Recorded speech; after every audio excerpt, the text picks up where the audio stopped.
The fourth and final attachment style is secure attachment. Now, secure attachment style, like the name, these are people who are very comfortable with intimacy, very comfortable with creating boundaries. These are people who are very comfortable with independence, self-governance. Their relationships are always based on mutual respect. They easily trust people. They communicate openly. Like ukiona, for most people, their biggest fear, like the avoidant, even the anxious, even the disorganized, their biggest fear is when they become emotional, they're gonna lose control. Or when they become vulnerable, they're gonna lose control. Now, for the secure attachment type, they have no problem with being intimate. They have no problem with being vulnerable. They have no problem with trusting someone. If you break their trust, that's on you. It's not on them. They don't see that as, like now you've robbed them of their control. No. That is just you who's messed up. To them, they are used to a healthy dynamic in relationships. So trusting is okay.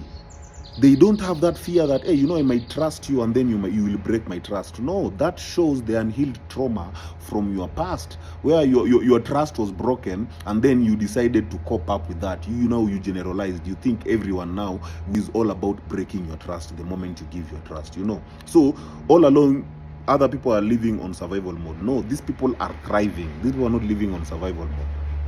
To them, they've managed to secure a balanced, healthy interaction. And how does this come about?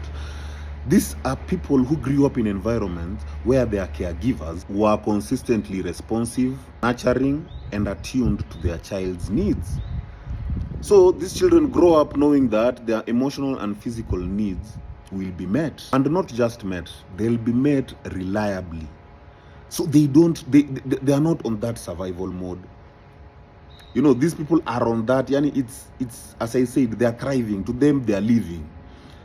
So if you find such a person in a relationship with someone who's on a survival mode, it's not that they can't date people from other styles. They do date people from the other styles. As I said, they easily trust people. And as I said, it is not a perfect style. It is a healthy style. There's no perfectionism in these things, because there's also some advantage to that. That mere fact that they easily trust people, it's easy for them also to get hurt, but it's not a problem for them to get hurt. They are used to trusting, as in, I'll trust you. If you hurt me, that's on you. It's not on me. That's on you. You're the one who's hurt me. The best thing about that is they don't give you second chances.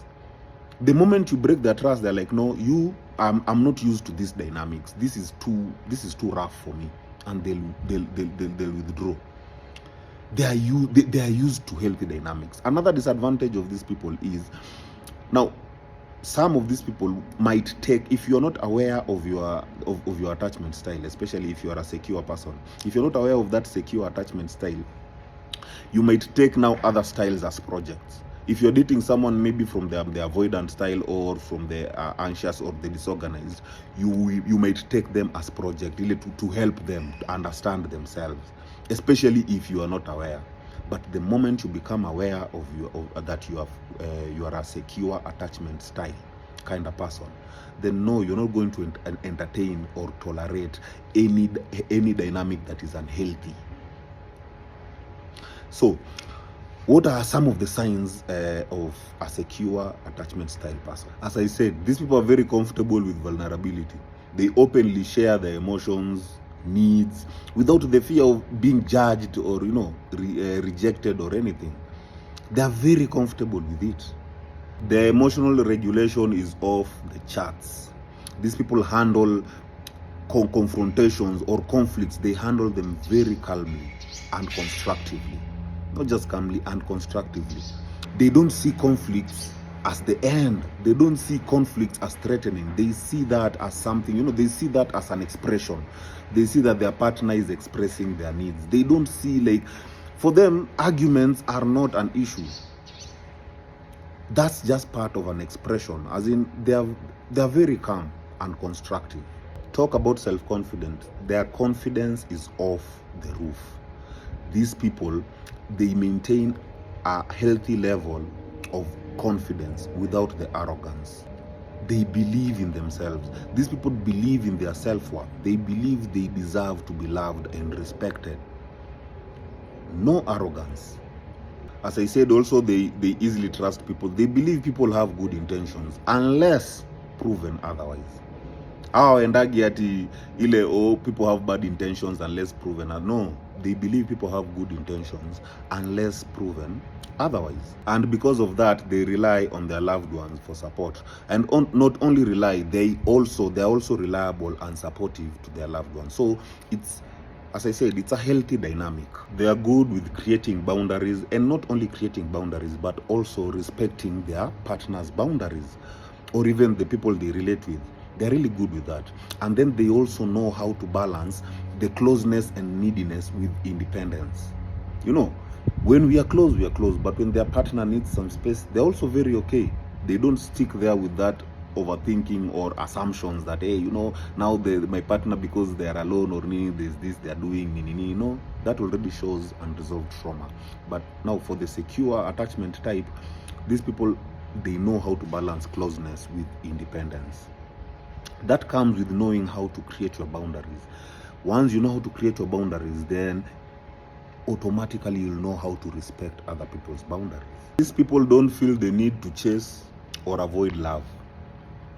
Bruh, if it comes, it comes. If it doesn't come, it doesn't come. They never feel that need. Their communication, as I said, is open and direct.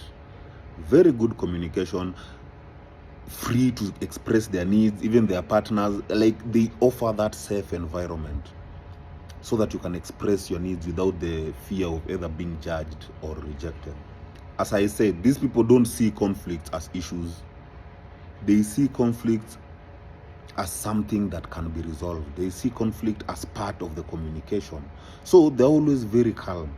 And instead of escalating conflicts, no, they always look for solutions. You know, as I said, they're very constructive. So for them, it's not that the moment they find themselves in conflict that they avoid, they'll want to understand what's up, so that, and how can we sort this situation. They are very consistent and reliable in relationships. They keep their promises, they stick to their word, and they offer stability and reassurance in relationships. They celebrate other people's success without the jealousy or insecurity. Have you ever had those buddies, whenever you succeed, they are literally, they're genuinely happy for you. Like, bruh, man, if you win, we win. You know, like, these people, they are used to that support system. If the moment you are in their circle, then there's that support system should be consistent. If you're winning, we are all winning. You know, they are very adaptable. They adjust well to changes in relationships or other life circumstances without becoming overly anxious or distant. They do enjoy time alone and pursuing their own personal goals without feeling disconnected from their loved ones. Now, these people don't practice isolation. No, it's, you know, their own space, their own time alone. It's not isolation. You're not running away from your loved one. You can chase your own goals. You can chase your personal achievements without feeling disconnected. In short, they don't feel overly dependent on others, even their support system, for validation or support. They maintain a healthy and close relationships with their families, their friends, and their romantic partners. And lastly, these people maintain a mutual bond of respect and trust. You break it, they are gone. As in, they won't be there now to solve that shit. They'll be like, you were not supposed to do this. I trusted you. Why did you go ahead and do this? So once you break it, they're gone. That's their advantage. They're not there at, they think now, maybe, it was an accident or, mutual respect, mutual trust, mutual relationships. Now, if unfortunately you didn't get to be raised in such an environment, how do you cultivate it? It's the same way I've been saying, how do you heal from there? All the healings I've been telling you how to heal from the attachment style, the ones I've been mentioning till now. Just the same way. How do you cultivate a secure attachment style? Because at the end of the day, when you heal, what you're doing is you're creating a secure attachment style. I'm repeating, you're not creating a perfect attachment style. It is a secure, healthy attachment style. So how do you cultivate that? As I've been saying, self-awareness. You always have to start. The first thing to do when you're starting your healing journey is self-awareness. You have to be aware of your situation. Then from there, now you can start building from that. Surround yourself with people who make you feel safe. I mean, people who have that secure attachment or practice that secure attachment model, you know, so that you can understand or you can rewire yourself to unlearn the previous attachment style that you thought was the norm, and then take this new norm. Rewire your brain that this is actually okay. So surround yourself with safe people, you know. And when I say safe people, I mean people who make you feel safe. And lastly, practice mindfulness, emotional regulation, and self-compassion. My people, self-compassion is very important, especially in this self-awareness journey. You have to be kind to yourself.